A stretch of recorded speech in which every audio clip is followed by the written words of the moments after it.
There was a train that only appeared at midnight, but once you boarded it, there was no way back. It had no name, no number, and the destination was never revealed. Some called it the ghost train, while others whispered tales of the Midnight Express. 23-year-old Sam wasn't sure what to make of it. All he knew was that when he found the old, tattered train ticket on a park bench earlier in the day, he couldn't resist the urge to ride it. It was like something out of an old adventure novel, except this adventure was turning out to be more terrifying than thrilling. He looked around the nearly deserted train station. Most people wouldn't have been foolish enough to even step foot inside this place. The last train had left over 2 hours ago, and the next one was UNED's scheduled to arrive until the next morning. Sam sat heavily on the chipped concrete waiting for a train that may not come.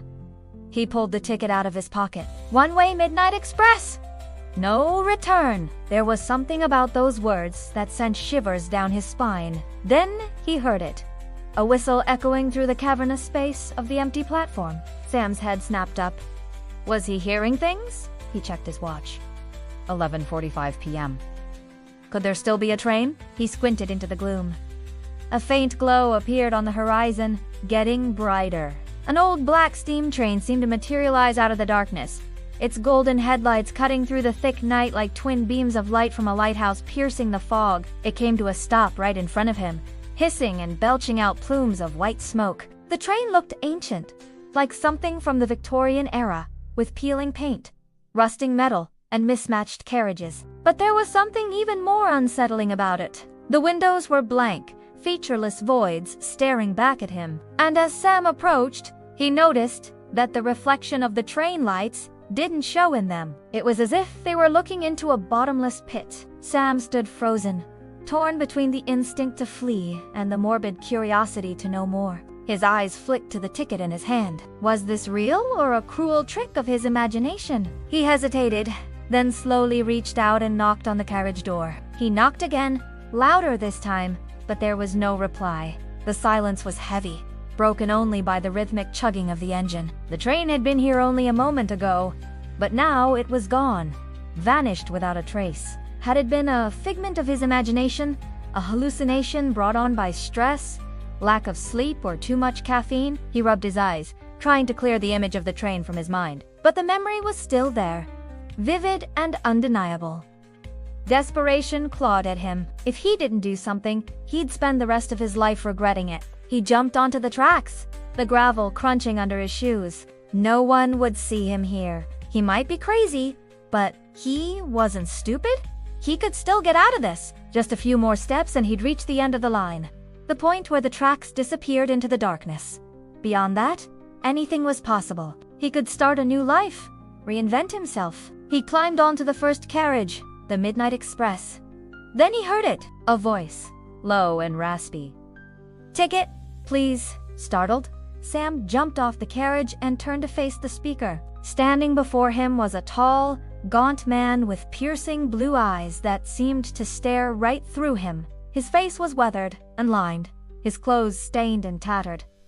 The man gestured again, his expression unreadable. With trembling hands, Sam pulled the ticket out of his pocket and handed it over. The man took it without a word and examined it intently. The silence stretched, punctuated only by the distant rumble of the approaching train. The man finally looked up, his gaze intense. He opened his mouth as if to speak, but no sound came out. He tried again, but all that emerged was a dry, rattling cough. The train screeched to a halt behind him, its presence heralded by a plume of acrid smoke. Sam turned to see the conductor disappearing into the darkness of the train. He hesitated, torn between the desire to flee and the morbid curiosity that compelled him forward. What choice did he have? He had come too far to turn back now. With a deep breath, he stepped inside. It was hot and stuffy inside the train, the air thick with the smell of dust and decay. The passengers were seated stiffly, their eyes blank and unseeing. They didn't seem to notice his entrance or the fact that he was alone. In the flickering gas lamp light, he could see that they were all dressed in clothes that looked like they were from another era. As he moved deeper into the train, he saw more passengers. A businessman in a bowler hat and a striped suit sat hunched over a newspaper. A woman in a long flowing gown stared vacantly out of the window. A group of children, their faces pale and drawn, were playing a game on the floor. They looked up as Sam passed, their eyes hollow and emotionless. Fear pricked at him.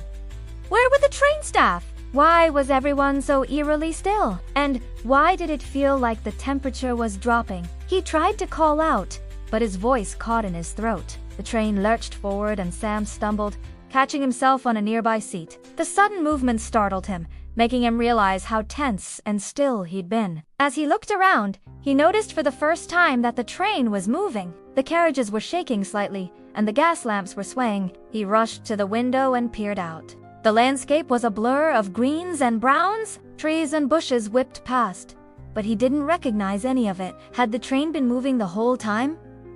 How far had they traveled? He needed to get out to escape this nightmare. He raced to the door and pulled it open, but when he stepped out onto the platform, he realized he was still at the same station where he had boarded. Disoriented and frightened, he hurried back inside. As he walked through the train, he searched for the conductor, desperate to ask him what was happening, but the conductor was nowhere to be seen. He tried to calm himself, telling himself that it was just a bizarre train journey and everything would be fine soon, but his heart pounded in his chest, his fear growing with each passing minute. As the train rattled along, Sam decided to explore further. He moved from carriage to carriage, each one more eerie than the last. In one carriage, he found a family sitting together, a man, a woman, and a young girl. They were dressed as if they were on their way to a fancy party, yet their skin was unnaturally pale and their eyes vacant. He could have sworn he saw the girl smile, but when he turned away, she was back to staring straight ahead with an unnerving stillness. Suddenly, the train lurched violently, throwing Sam off balance. He grabbed onto a seat to steady himself, his heart racing. He looked out the window to see a dark, unfamiliar forest rushing towards them. The trees were gnarled and twisted, their branches reaching out like skeletal fingers. The ground beneath the trees was a mass of tangled roots and decaying leaves. Just as quickly as it started, it stopped. Sam found himself staring at a vast, desolate landscape. Above him, the sky was filled with floating islands, their surfaces dotted with strange, glowing structures. In the distance, he saw what looked like a city, but it was upside down. He rubbed his eyes, thinking he was imagining things. But when he looked back, it was still there. Turning his attention to the forest, he saw that it was moving, slithering across the landscape like a giant serpent. Its branches swayed in a rhythm that seemed almost human, as if it were breathing. Fear constricted his throat. What kind of place was this? Was this hell? He continued his exploration, but it was all the same. Bizarre, unsettling sights. A river flowed uphill, carrying boats that moved backwards. Mountains floated in the sky, their peaks brushing against the clouds. Sam felt a growing sense of dread. This was more than just a train journey. It was a descent into madness. Suddenly, he saw a group of people standing at an abandoned station waving frantically. They were skeletal figures with skin like parchment. Their eyes, dark and soulless, stared directly at him. One of them mouthed the words, "Get off," but their lips didn't move.